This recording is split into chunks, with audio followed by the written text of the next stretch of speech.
할렐루야 성가대 찬양 감사합니다. 할렐루야.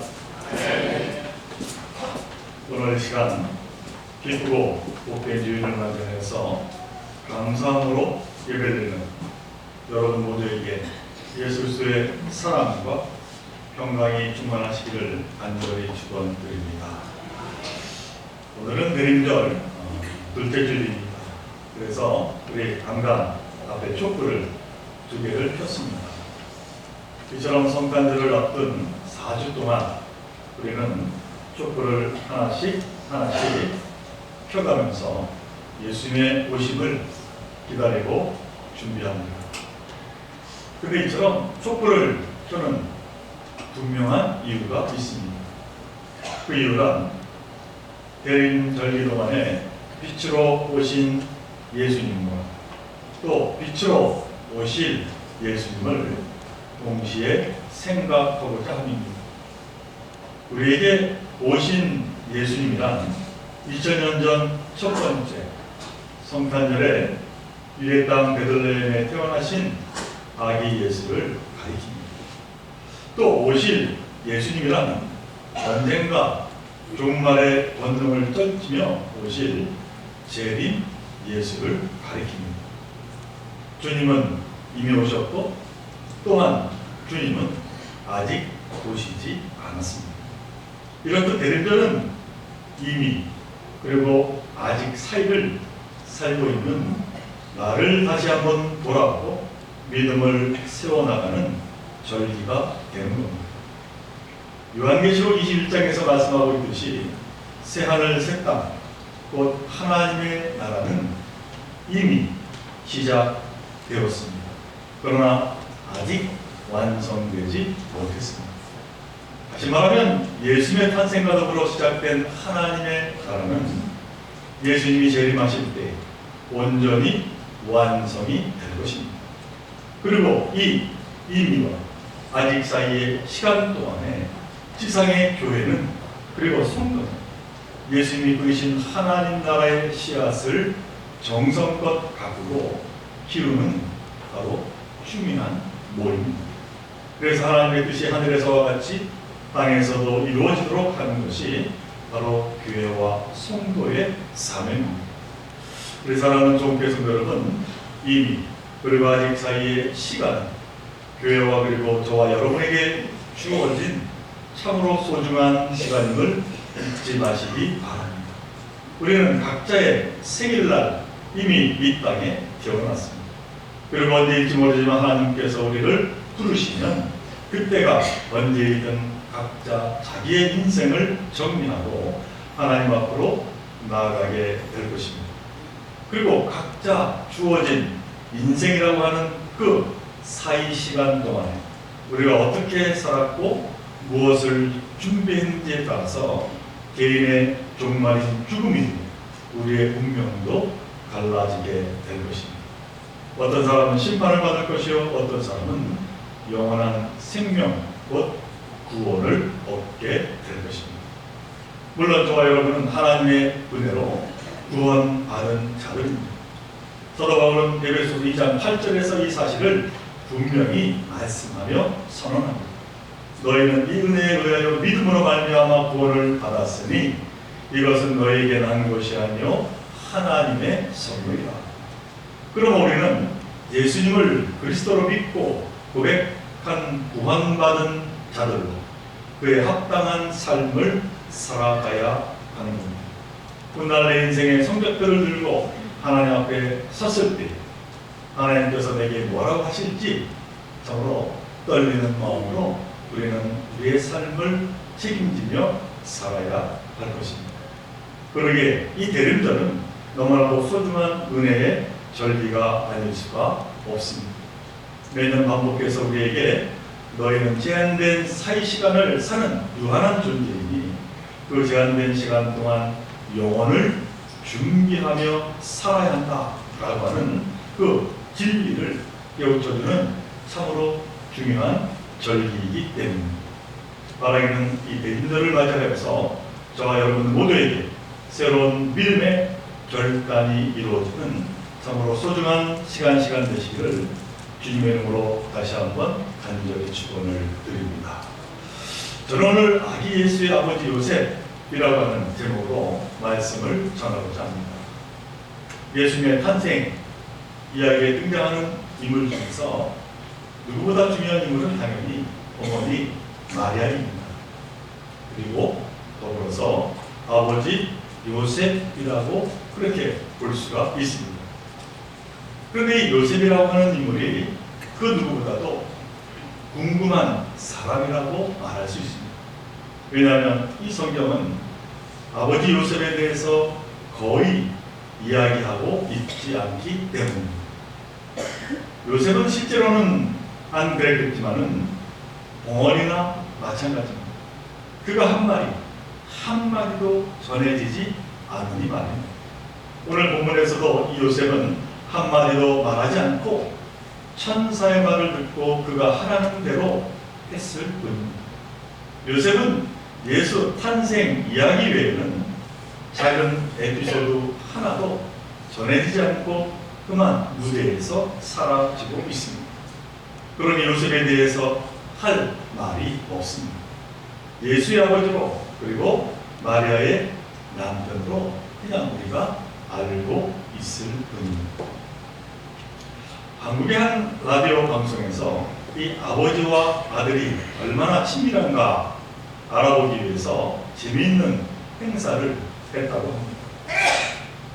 아들이 아버지에게 예고 없이 전화를 걸어서 이렇게 얘기합니다. 아버지 감사합니다. 사랑합니다.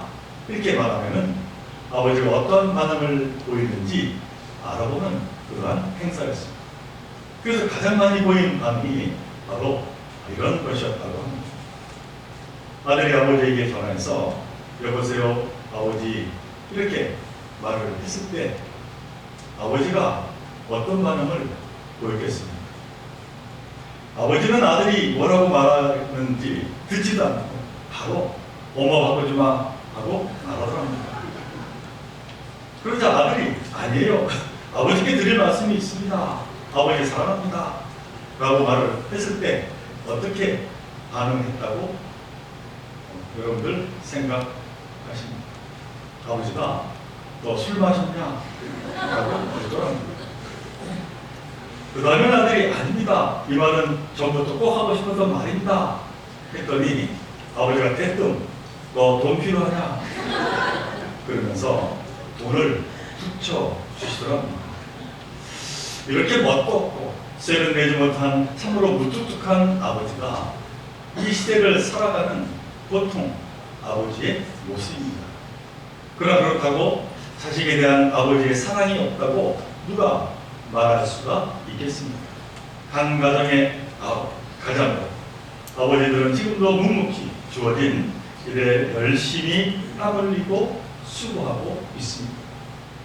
시인 김현승 씨가 쓴 아버지의 마음이라고 하는 시에 이 같은 구절이 있습니다. 바쁜 사람들도 굳센 사람들도 바람과 같던 사람들도 집에 돌아오면 아버지가 된다. 어린 것들을 위하여 난로에 불을 지고 그네의 작은 못을 박는 아버지가 된다. 저녁 바람에 문을 닫고 낙엽을 줍는 아버지가 된다. 세상이 시끄러우면 줄에 앉은 참새의 마음으로 아버지는 어린 것들의 앞날을 생각한다. 어린 것들은 아버지의 나라가 하는 그러한 시입니다. 그러므로 이 땅의 아버지에 대한 그 마음을 그린 그러므로 우리에게 뭉클한 시가 아닐 수가 없습니다. 지금도 한국에 이제 존경하는 사람이 누구냐고 물으면 많은 경우에 세종대왕 그리고 이순신 장군이라고 그렇게 대답을 한다고 합니다. 물론 이분들은 참으로 위대한 인물입니다. 하지만 저에게 있어서 위대한 인물이 곧 존경의 대상이라고 생각하지는 않습니다. 왜냐하면 만나본 적도 없고 깊은 교감도 없이 단지 책을 통해서 누군가를 존경한다 하기에는 무언가 아쉬운 점이 있기 때문입니다. 물론 존경이란 상당한 무게가 나가는 말임이 분명합니다. 그런데 어떤 사람을 존경하려면 반드시 그가 대단한 업적이나 무언가를 남겨야 한다고 저는 그렇게 생각하지 않습니다. 사람들에게 귀감이 되는 삶을 살지 않았더라도 존경하게 되는 사람이 있으면 작은 일 하나 때문에 그것으로 누군가를 존경할 수 있는 겁니다. 훌륭한 삶을 살았구나 싶은 사람이라고 해서 반드시 마음속에 존경심이 우러나오는 법은 아니다라고 하는 생각입니다. 사랑하는 종교성 여러분, 여러분은 어떠한 분들을 존경하십니까? 여러분이 존경하는 분 가운데 혹시 아버지는 들어있습니까? 아니면 어머니는 들어있습니까? 또는 할아버지, 할머니는 들어있습니까? 대답하기 쉽지 않은 질문입니다. 가정마다 다 다르겠지만은 자녀들에게 아버지, 어머니가 존경받는 그 가정이 참으로 건강하고 아름다운 가정이 아닌가 하는 생각을 저는 언제나 가지고 있습니다. 이러한 답으로 부모님을 존경하는 가정들을 만들어 가시기를 간절히 바랍니다. 조금 전에 제가 언급했습니다만 아기 예수의 아버지 요셉은 매우 궁금한 사람이었습니다. 물론 요셉은 마리아의 남편입니다. 그리고 목수입니다. 뿐만 아니라 우리가 알고 있는 사실 하나는 이 성경 말씀에 따르면 요셉은 생물학적으로 예수님과 무관합니다. 마리아가 요셉의 힘을 빌리지 않고 성령으로 아기 예수를 잉태했으니 말입니다. 하지만 마태복음 1장 16절에서 이렇게 말씀합니다. 야곱은 마리아의 남편 요셉을 낳았으니 마리아에게서 그리스도라 칭하는 예수가 나시니라 하는 말씀입니다. 그러니까 요셉이 이 아기 예수를 자신의 아들로 그 족보에 포함시켰다라고 하는 사실입니다. 그러니 아기 예수는 요셉의 아들임이 분명합니다. 그런데 거기까지입니다. 더 이상 요셉에 대해서 이야기하는 내용이 없습니다. 그래서인지 옛날 사람들도 이 요셉이 누군지 궁금했던 모양입니다. 그래서는 기원 후 4세기에서 5세기경에 이름이 알려지지 않은 그 누군가가 목수 요셉의 역사라고 하는 문서를 남겼습니다. 그런데 안타깝게도 이 책에도 여전히 아버지 요셉 얘기는 거의 없고 어린 시절의 예수님에 대한 이야기로 기록이 되었다고 합니다. 그러니 정말 요셉에 대해서 알 길이 막막합니다.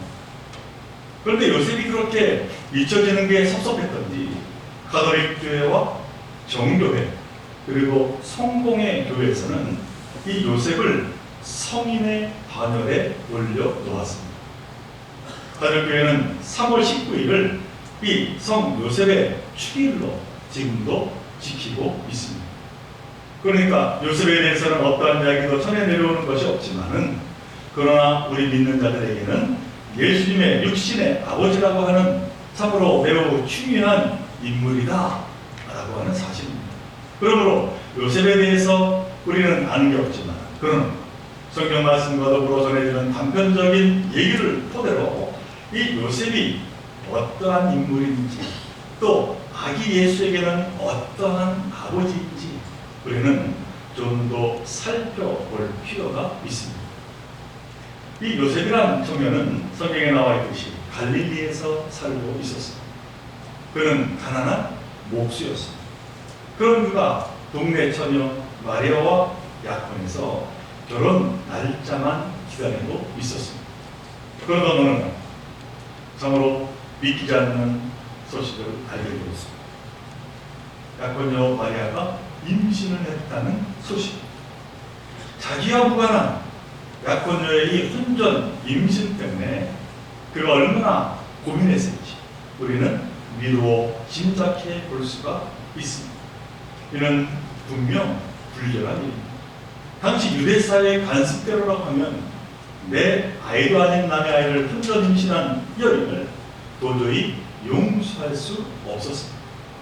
당연히 중한 처벌, 때로는 죽임을 당할 수도 있는 그 벌을 받을 수도 있었습니다. 그런데 오늘 본문 19절에서 보니까 이 청년 요셉은 의로운 사람이었습니다. 그는 이 일을 조용히 해결하려고 했습니다. 마리아와 아이의 장례를 생각했던 것 같습니다. 그렇다고 해서 아무 일도 없었다는 듯이 그녀를 아내로 맞을 수는 없었습니다. 그래서는 조용히 파혼하고자 그런 와중에 천사가 그의 꿈에 나타났습니다. 그래서는 두려워하지 말고 마리아를 아내로 맞으라 이렇게 말합니다. 그녀가 부정한 짓을 해서 아기를 잉태하는 것이 아니라 아기는 성령으로 잉태됐고 아기는 백성들을 죄에서 구원할 구세주가 될 것이라고 그렇게 말씀합니다. 하지만 예상치 못한 혼전 임신을 한 여인을 아무 일도 없었다는 듯이 아내로 맞는 일 결코 쉬운 일이 아니지 않겠습니다. 그리고 단순히 요셉 본인 한 사람만 결심하면 해결되는 그러한 일도 아니었습니다. 정상적인 그러한 이제 관계에서도 혼전에 임신을 해왔다라고 하는 그 사실은 그 당시에 손가락질을 당할 일이었습니다. 율법주의의 세계 속에서 참으로 이는 율법을 어긴 그러한 사람으로 집안에서 따돌림을 당할 뿐만 아니라 종교 의식에 제대로 참여하지 못하게 되는 일이었습니다. 한마디로 사회에서도 외면을 당할 수밖에 없었다라고 하는 상황입니다. 이런 사정 가운데서 그러나 놀랍게도 요셉은 마리아를 아내로 맞아들입니다. 그리고 아기 예수의 아버지가 되어서 그를 키웠습니다. 요셉이 마지막으로 등장한 때는 이 예수가 12살 되던 해에 6월절에 성전에 올라갔다가 그를 잃어버렸을 때입니다. 절기가 끝나서 집으로 돌아오는데 예수가 없어진 겁니다. 찾다가 못 찾아 오던 길을 되짚어 예루살렘까지 올라갔더니 이 어린 예수가 성전에서 학자들과 열띤 토론을 벌이고 있더라 라고 하는 겁니다. 그리고 그 후로 이 요셉은 더 이상 성전에서 거론되지 않습니다. 전해 내려오는 이야기 가운데 어떤 학자는 이 요셉이 아직 젊을 때에 마리아와 그리고 어린 예수를 두고 집을 떠났다 그렇게 이야기합니다. 왜냐하면 그 당시 갈릴리 사람들이 벌이던 로마와 저항하여 싸우는 그 운동에 가담하기 위해서라고 하는 겁니다. 그리고는 그 운동에 가담했다가 그만 일찍이 목숨을 잃었을 거라고 그런 어떤 학자가 이야기합니다. 그 시대 상황 속에서 강한 추측일 수가 있습니다. 그러나 역사적인 근거는 하나도 없는 이야기입니다. 그런데 분명한 사실이 있습니다. 어떤 이유인지는 모르지만은 이 아버지 요셉이 일찍 죽었다라고 하는 사실입니다. 그 이유를 마가복음 6장 3절에서 찾아볼 수 있습니다. 예수께서 제자들하고 고향을 돌아왔을 때 예수님은 그만 고향 사람들에게 배척을 당하게 되었습니다. 그때 이 예수님을 가르쳐 요셉의 아들이라 칭하지 아니하고 마리아의 아들 목수가 아니냐 그렇게 그 동네 사람들이 부르고 있음을 기록하고 있습니다. 곧 예수님이 어릴 때부터 어머니 마리아의 손에 자랐음을 암시하는 내용입니다. 이처럼 예수님의 아버지 요셉은 그냥 평범한 목수, 그것도 일찍 세상을 또 가정을 제대로 책임지지 못한 자였던 것 같습니다. 그런데 왜 그를 교회는 성인의 반열에 올려놓았을까? 그 이유가 어디에 있을까?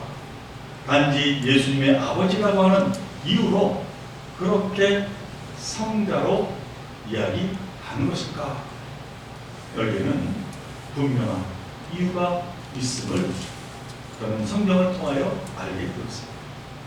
비록 복음서를 비롯한 역사 자료에 구체적으로 남아있지 않아서 우리에게 전해지지는 않았지만 예수께서 하나님의 뜻을 이루시기까지 밑거름이 되어 이름도 없이 빛도 없이 헌신하며 희생한 바로 그 귀한 일을 감당한 자가 아버지 요셉이었다.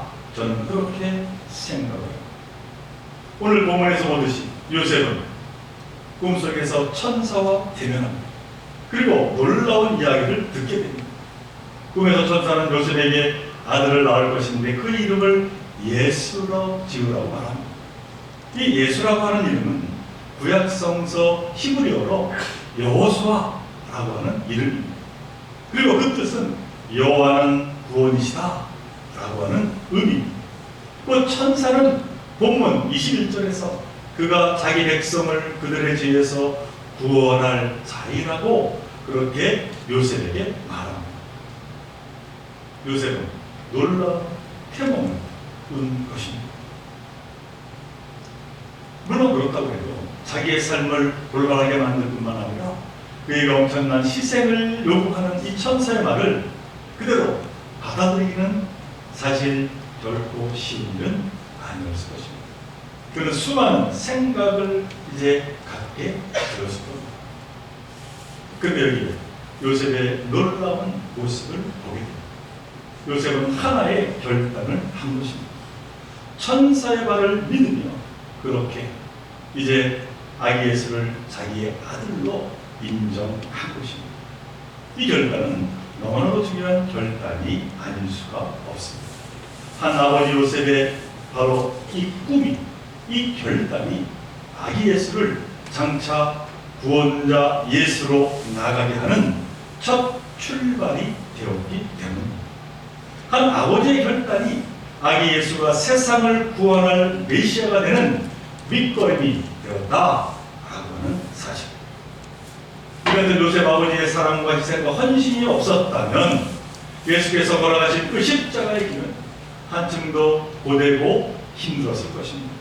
같이 가는 일 없이 고독하게 홀로 가는 길은 더 힘든 법이 아닐 수 없지 않겠습니다.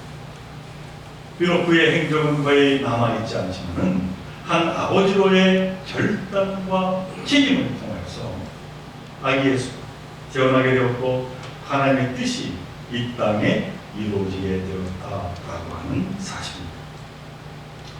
사랑하는 종교의 성도 여러분, 우리는 흔히 내 능력으로 이만큼 크고 성장하게 되었다 생각하며 살아갑니다.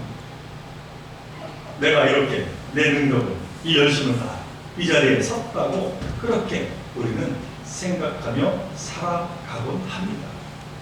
그러나 내가 이렇게 되기까지 부모님의 사랑, 그 누군가의 희생이 있음을 우리는 결코 잊지 말아야 할 것입니다. 아기 예수는 그냥 태어난 것이 아닙니다. 아버지 요셉과 어머니 마리아의 그 헌신과 희생으로 당신의 뜻을 더욱 힘있게 이루어 갈 수 있게 되었다라고 하는 사실입니다. 사랑하는 종교의 성도 여러분, 우리 언제나 나의 나됨을 위해서 수고하고 희생한 분들을 기억해야 될 줄로 믿습니다. 이런 헌신과 사랑을 잊지 않을 때에 참으로 나의 삶이 더 소중한 삶이 되고, 지금 이 대림절 기간 동안 아기 예수의 오심, 이 기다림은 참으로 더 뜻깊은 시간이 될 것이기 때문입니다. 무엇보다 독생자 예수를 이 땅에 보내시고 십자가에 내어놓으신 우리를 구원하신 하나님 아버지의 크신 사랑, 그리고 자신의 그 여러 가지 희생을 그러나 담대하게 받아들인 아버지 요셉의 그 크신 사랑, 그리고 마리아의 그 헌신, 이 모든 것을 통하여 놀라운 하나님의 역사하심이 이 땅에 차고 넘치게 되었다라고 하는 사실입니다. 바라기는 이러한 희생을 우리 언제나 기억하며 하나님께 감사하는 자들 되기 싫기를 간절히 바랍니다. 그리고 무엇보다 우리 부모님께 감사함으로 그로 인하여 맞이하는 이 대림절이 되어질 때에 이 대림절은 그 무엇과 비길 수 없는 우리에게 귀한 시간이 될 줄로 믿습니다. 이 귀한 믿음의 결단의 시간뿐만 아니라 감사함으로 더욱 하나님께 나아가며 부모님께 나아가는 저희들 모두가 되시기를 다시 한번 주님 이름으로 간절히 축원을 드립니다. 우리 함께 기도드리며 사랑하는 하나님, 오늘 아버지 요셉의 그 섬김과 희생과 결단을 통하여 아기 예수가 이 땅에 오셔서 참으로 자신의 귀한 사명 감당하는 그 밑거름이 되었음을 보게 됩니다. 무엇보다도 교회를 살아갈 때 무엇보다 부모님의 그 사랑 다시 한번 깨달게 해주시고 그 사랑에 감사하며 믿음의 삶을 또한 감당하는 저희들 모두가 되게 하여 주옵소서. 우리 대림절 기간이 그냥의 시간이 아니라 의미와 또한 이제 마침 그 가운데에 주어진 우리의 참으로 소중한 시간임을 다시 한번 깨달아 그 가운데 예수 그리스도의 그 크신 사랑을 기억하며 그 가운데 또한 부모님께 감사하며 나아가는 저희들 모두가 되게 하여 주옵소서. 이 모든 것 간절히 바랄 때마다 예수 그리스도로 감사하며 기도하옵나이다.